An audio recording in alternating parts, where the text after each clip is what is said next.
ان ده واحد من الشوارع اللي ممكن تكون اصلا مخفية، تحس ان مكان يعني سري. فاكرين انت الناس اللي كانوا بيكونوا عندهم محلات بقالة داخل بيوتهم، ولما يفتحوا الشباك تشتري منهم الحاجات اذا كانت سلع غذائيه او حاجه تانية؟ هولندا اكتر بلد بلاحظها بتعمل تخفيضات 40% 50% على الملابس او الاحذيه في نفس الوقت. لقيت تمثال بيلعب كونج فو. شوفوا دي برضو واحد من المدافع العسكريه القديمه اللي كانوا يستخدموها. عايز اقول لكم برضو ان ماسترخ مدينه كبير قوي وموجود فيه عدد كبير من الجامعات والمجالات المختلفه، وده اللي بيخلي برضو عدد كبير جدا من الطلاب الدوليين ان ينجذبوا ليها ويجوا يكملوا دراستهم هنا.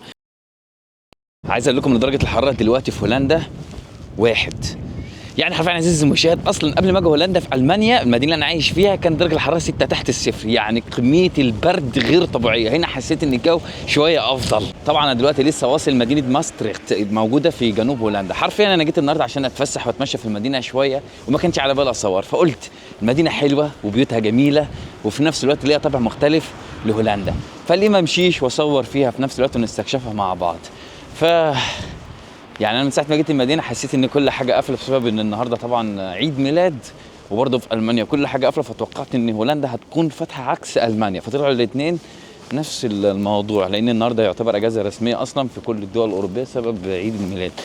فخلينا نمشي ونخش السنتر روم ونشوف ايه اللي موجود جوه.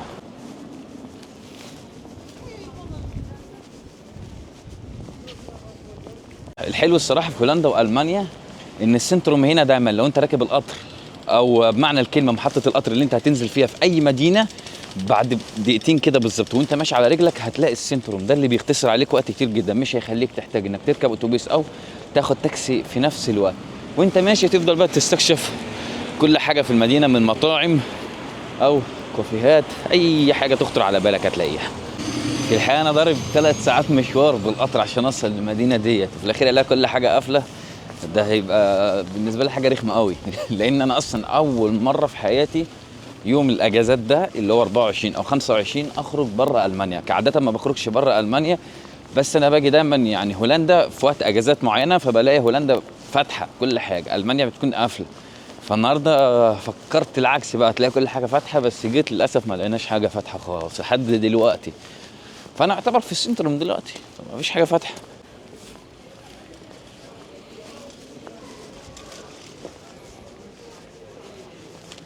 خليني اقول لكم على اسطوره مشهوره هنا ما بين السكان المحليين. في القرن ال 13 كانت مدينه ماستريخت مدينه محصنه قويه جدا عزيزي المشاهد في هولندا، لحد ما جه بقى في يوم من الايام ظهر اسد كده في محيط المدينه، وكان مسبب للسكان الرعب حرفيا. ليه بقى؟ لان كان بيفترس حيواناتهم وفي نفس الوقت كان بيفترس البشر، وده اللي كان مخوفهم جدا، لحد ما ظهر كده بطل محلي اسمه هندريك. هندريك اسمهم غريبه. المهم يا شوف، هندريك ده قرر ان في يوم من الايام بقى ان يحرر المدينه من الاسد ده نهائيا، ويخلي بقى السكان ما يشعروش بالخوف تاني، ويحافظوا على حيواناتهم من الافتراس من الاسد ده. لحد ما جه في يوم من الايام بقى دخل معركه شرسه ما بينه وبين الاسد، طولت، تحس انهم كانوا رايحين يشربوا قهوه، ما علينا، طولت المعركه ديت، وفي الاخر قضى هندريك على الاسد، وبقت القصه مؤلمه جدا بالنسبه للسكان المحليين هنا. في نفس الوقت عزيزي المشاهد، واصبح هندريك بطل محلي وشجاع عشان حرر المدينه او محيط المدينه من الاسد اللي كان بيفترسهم ده. الحمد لله ان انا ما كنتش موجود على ايامهم، كنت عملت الاسد ستيك وطبعا بقى بعد ما هندريك انتصر على الاسد كرموه وبقى بطل شعبي، وطبعا الاسد بقى رمز للمدينه، استخدموه على علم المدينه هنا. انا عايز اقول لكم اصلا ان لما يكون كل حاجه فاتحه ويوم عادي هتلاقي الشوارع دي كلها زحمه، لان ده اصلا السوق، كل دي مطاعم وكافيهات، ده نبض الحياه في الايام العاديه. حلو جدا الجسر ده، نتمشى عليه وين على النهر عم مطل على طول، جميل قوي. بس شويه الهواء اللي بيجي ده يخلي ايدك تنشف، بس ما علينا، مقارنه بالمانيا الجو هنا جميل جدا. ده 1 درجه ده حلو، في المانيا بقول لكم بالسالب يا معلم، بالناقص، والجو هناك يعني ايه، تخرج دقيقتين بره تلاقي مناخيرك بقت شبه الجزرايه اللي بتحط في الرجل التلجي بس الله الاجواء حلوه، ما ندمتش ان جيت كل حاجه قافله، بس عادي ادينا بنتمشى، مدينه حلوه قوي نستكشف فيها ونتفرج عليها في نفس الوقت. احلى حاجه في الجسر ديت الانوار اللي بتضيء بالليل واللي بتدي مناظر جميله قوي مع النهر ده. واحلى حاجه برضو اهتمامهم بالمراكب والسفن ديت اللي بتكون شغاله مدار 24 ساعه، علشان يعني ايه تاخد جوله بيها، تتفرج على النهر، ياخدك على بعض الاماكن السياحيه اللي موجوده هنا في نفس الوقت. على الحال اللي انت طالعه برواز.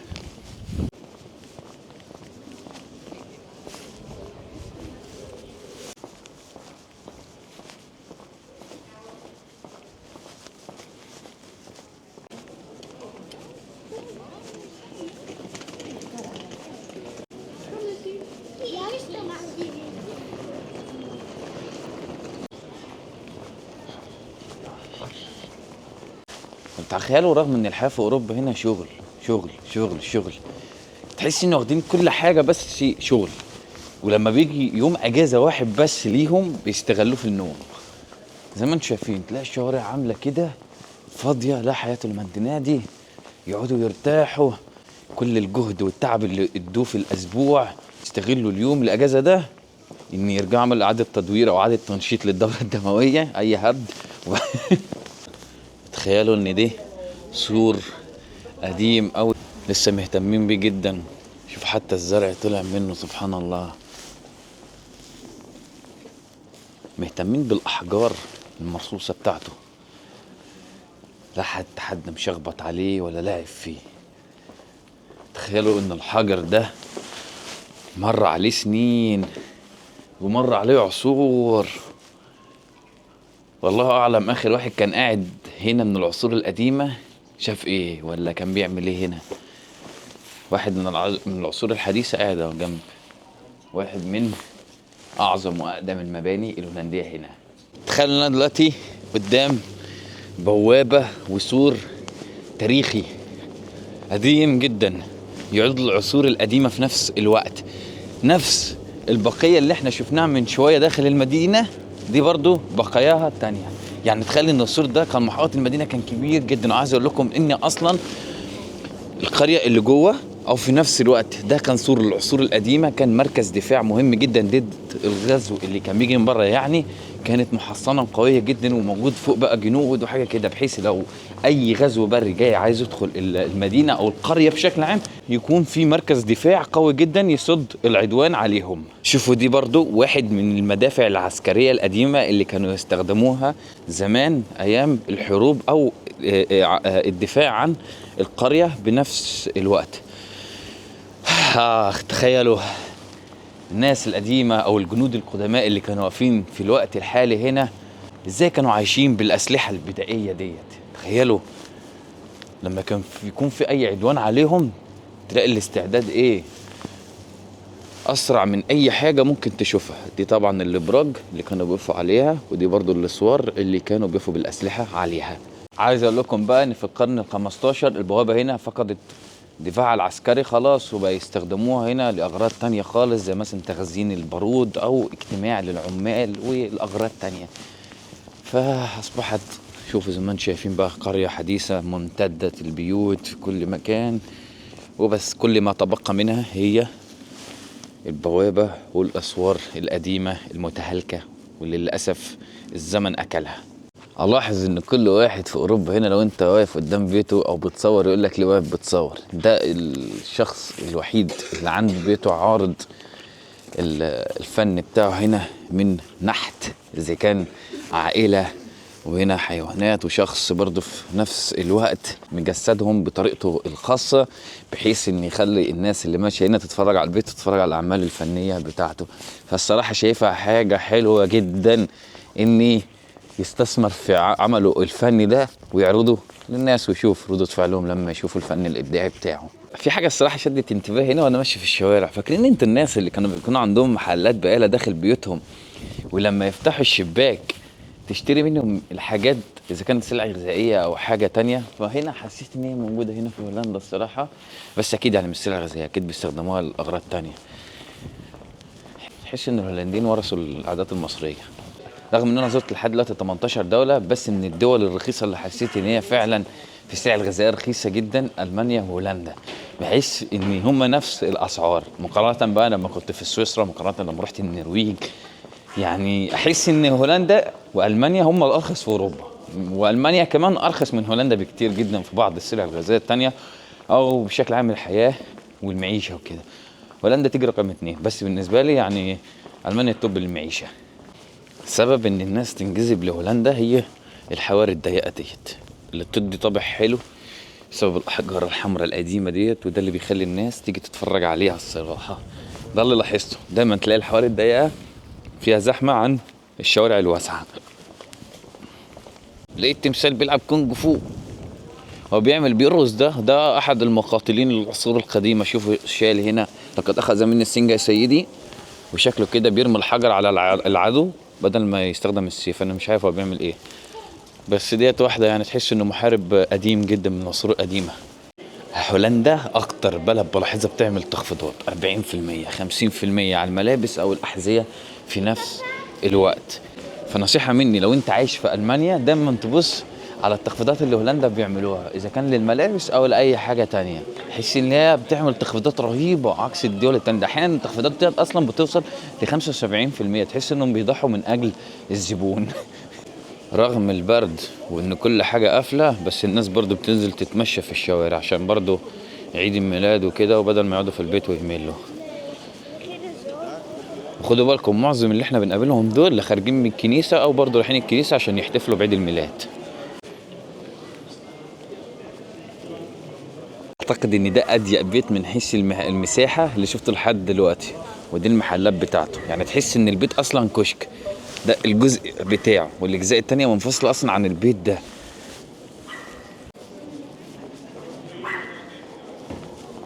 كلاب شكلها كيوت. هلو، شبه بعض. شوف شكله عامل ازاي، بيبص على فين ده.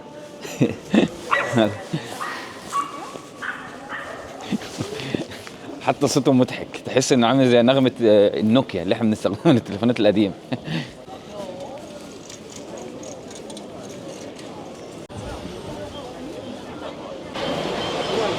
شوفوا انا داخل المدينه لقيتهم هنا عاملين انك تتزحلق على التلج.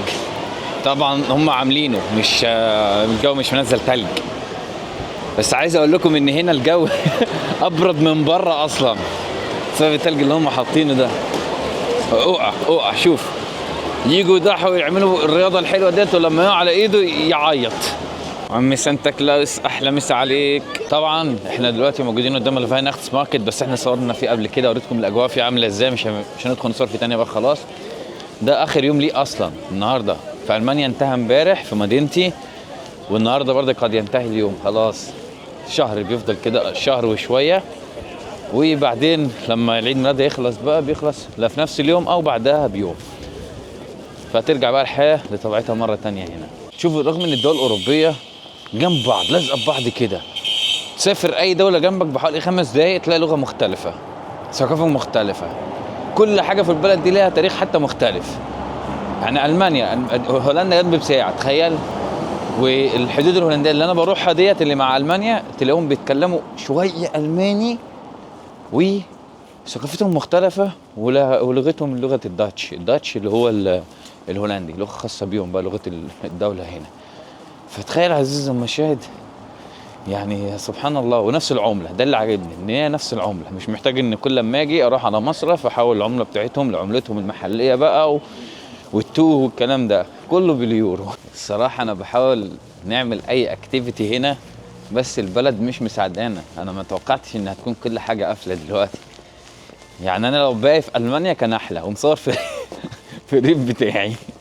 فبس هي كده، النجاح يعتمد دايما على السعي والاجتهاد حتى مهما كانت النتيجه. مش صعبان على غير اللاجئين العجل دول. احيانا بلاحظ ناس ماشيه بالعجل مش لابسين جوانتي في ايديهم. شوف ايدي عامله ازاي. انا لو لابس جوانتي دلوقتي مش هعرف اتحكم في الكاميرا، فالجوانتي الصراحه بيضايقني، فطول الوقت بحط ايد في الجيب، او بعد ما اخلص المشاهد اللي بصورها بحط ايدي الاتنين في جيبي والكاميرا بحطها في الشنطه من ورا. الجو ما يتحملش، لا يطاق، برد يعني بطريقه وحشه قوي.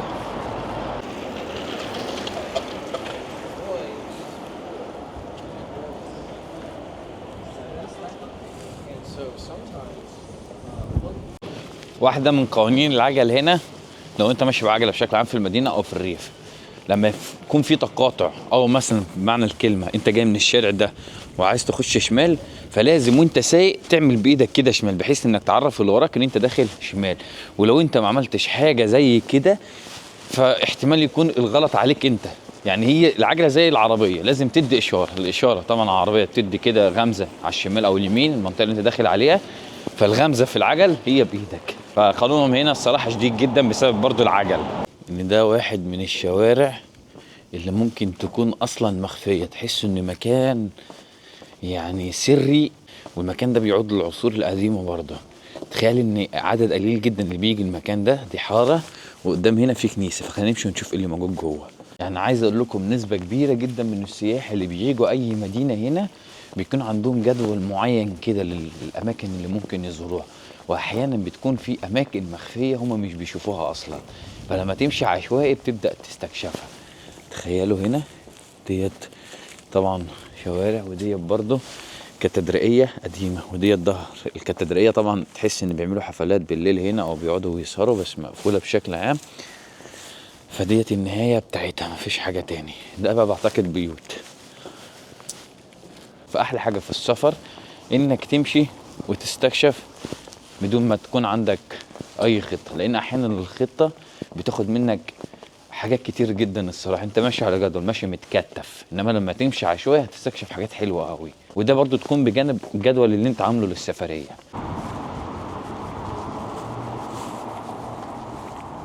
عايز اقول لكم برضو ان ماسترخ مدينه كبير قوي، وموجود فيه عدد كبير من الجامعات والمجالات المختلفه، وده اللي بيخلي برضو عدد كبير جدا من الطلاب الدوليين ان ينجذبوا ليها ويجوا يكملوا دراستهم هنا.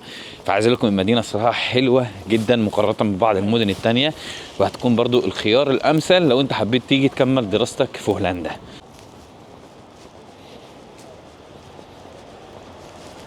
وغير برضو ان البلد هنا فيها تنوع ثقافي كبير جدا، وده اللي هيساعدك على التأقلم وانك تندمج بشكل سريع، ويخليك كمان تكون علاقات بسرعه، تبني علاقات من الصداقه، تلاقي اصدقاء من كل انحاء العالم بجنسيات مختلفه، بحيث برضو لو انت جيت هنا البلد مش فاهم اي حاجه فتلاقي الطلبه او اصدقاء جداد ممكن يساعدوك في اي حاجه انت ممكن تحتاجها هنا.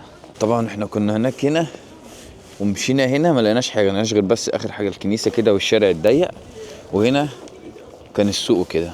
وخلينا نكمل بقى على طول ونشوف ايه اللي موجود قدام. شوف المحل مسمي نفسه ايه، محل القرد الموبايلات. يعني تخيلوا انا ماشي دلوقتي في المدينه ديت بلاقي اعلام بلاد محطوطه على محلات بتاعتهم، انا ما اعرفش اعلام البلاد ديت بتكون تبع دوله ايه. اعلام غريبه ربما ما شفتهاش قبل كده في حياتي غير بس لما باجي هولندا. انا جيت هنا عند مول حلو جدا، مول خشبي وزجاجي في نفس الوقت. بس انتوا فاكرين بقى الافلام او المسلسلات اللي احنا كنا بنتفرج عليها اللي كان البيت بيكون عامل كده بمنظر الخشب من فوق، وتيجي تفتح الشباك تلاقي حد مطل منه؟ كانت البيوت اللي بتجينا دايما في الافلام اللي هي البيوت القديمه ديت. او اول ما جيت هنا حسيت ان رجعت بالتاريخ القديم. او اكتر حاجه مخليني متمسك بولايه النورد راين فيستفالن ان هي جنب هولندا. يعني انا دلوقتي طبعا احنا بعد دلوقتي عن منطقه 3 ساعات، ولكن انا لو رايح في مدن تانية حدودية جنب ألمانيا بس زرتها قبل كده، صورنا فيها بعيد عني بحوالي ساعة وشوية، دي اللي كانت ممكن تكون كل حاجة موجود في فاتحة يعني، بس ما ينفعش نزورها تاني بقى خلاص، احنا صورنا فيها مرة. فاللي مسكني بقى في الولاية ديت إن هي جنب هولندا بشكل عام، والقطر اللي بياخدني على هولندا بيكون هو قطر واحد، يعني بركب قطر من عندي خلاص أقعد بقى من ساعة لساعتين أو 3 على حسب المدينة اللي أنا رايحها بلاقي نفسي في هولندا. عشان كده متمسك قوي بالولاية ديت، وده برضو اللي بتسهل عليه حاجات كتير جدا في السفر والاستكشافات. احنا عندنا هولندا والمانيا يعني نزل في حاجات كتير جدا فيها لسه احنا ما استكشفناهاش اصلا، وبجيها في ايام عاديه عشان نصور فيها.